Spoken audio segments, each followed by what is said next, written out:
Israel-Iran War News Live Update. Bravery or prudence? Iran's hardline Foreign Minister Hossein Amirabdollahian and President Ebrahim Raisi did all in their power to strengthen the axis of resistance against America and Israel during their 3 years in office. These organizations received funding from them. They sent information to the militia, who in turn armed the Houthis, who then attacked cargo ships in the Red Sea. After Israel assassinated multiple Iranian generals, the Iranian government repressed dissent at home, launched Iran's first direct missile attacks on Israel, and transformed the country into a threshold nuclear power capable of quickly producing enough fuel for 3 or 4 bombs.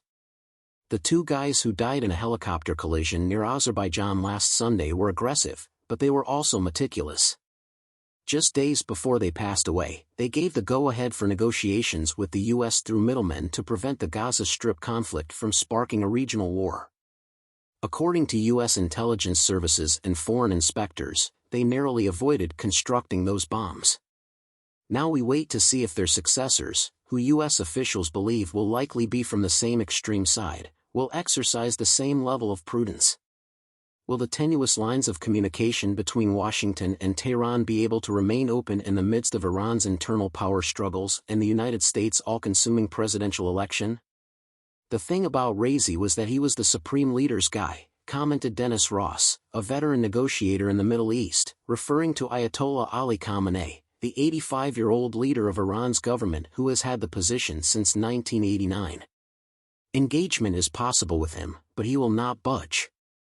While his squad will deal damage, they will do it within reasonable limits. The only thing that could endanger the government is a direct confrontation with the United States, which is something they are keen to avoid. And I really doubt that will ever alter. Although it is premature to speculate about Raisi's successor, U.S. officials believe he will follow in his footsteps. According to a recent official, the supreme leader may see this strategy as successful. Iran has established a new alliance with Russia, which supplies the country with missiles and drones. The recent attack on Israel showcased Iran's newfound capability to swarm weapons, even though air defenses neutralized the majority of Iran's missiles and drones. The Raisi era, brief as it was, transformed resistance into anything approaching a plan. Things could have turned out quite differently between Iran and the United States a decade ago. Hassan Rouhani, who was Iran's president when Raisi took office, and Mohammad Javad Zarif, the foreign minister under Rouhani, were hell-bent on ending the sanctions and animosity that had harmed the Iranian economy for decades. They courted European leaders while discussing women's rights and personal freedom, all the while the Iranian Revolutionary Guard continued to fund militancy in the region. When seen strolling hand-in-hand in Vienna, Zarif engaged directly with John Kerry, who was the Secretary of State at the time. This even caused Iranian conservatives to erupt in outrage. After protracted and frequently explosive negotiations, Zarif and Kerry reached a deal that effectively exchanged Iran's nuclear fuel stockpile for sanctions relief. The nation insisted on maintaining its uranium enrichment program well into the future, but it did negotiate a complicated set of restrictions that would limit its operations until 2030. After that, Iran could make nuclear fuel at will, but as a nuclear non-proliferation treaty member, it could still not develop nuclear weapons. It was inevitable that the deal would face criticism in the United States, particularly from Republicans in Congress, due to the fact that it merely slowed Iran's nuclear advancement and did not eliminate its capacity to circumvent the pact. On the other hand, it was wildly unpopular in Iran, particularly when the promised sanctions relief was either delayed or not delivered at all. Large European banks and other financial organizations were hesitant to re-enter into business deals that might potentially be subject to fresh sanctions, particularly in the event that ties with the West deteriorated further. Truly, that is the case.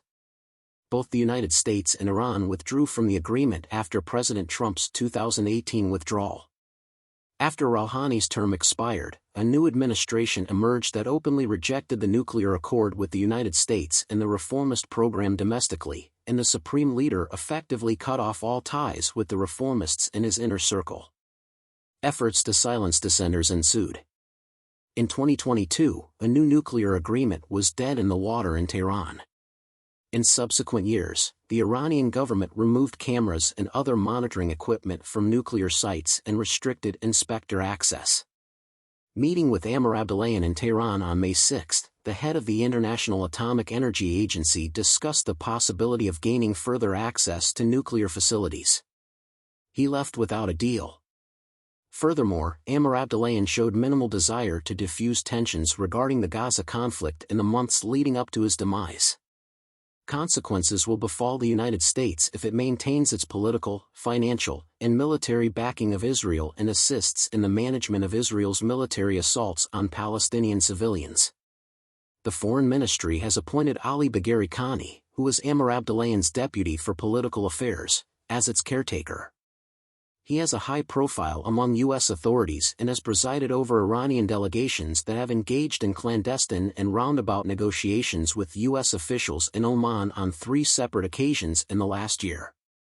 His nomination hints to the Supreme Leader's desire for stability.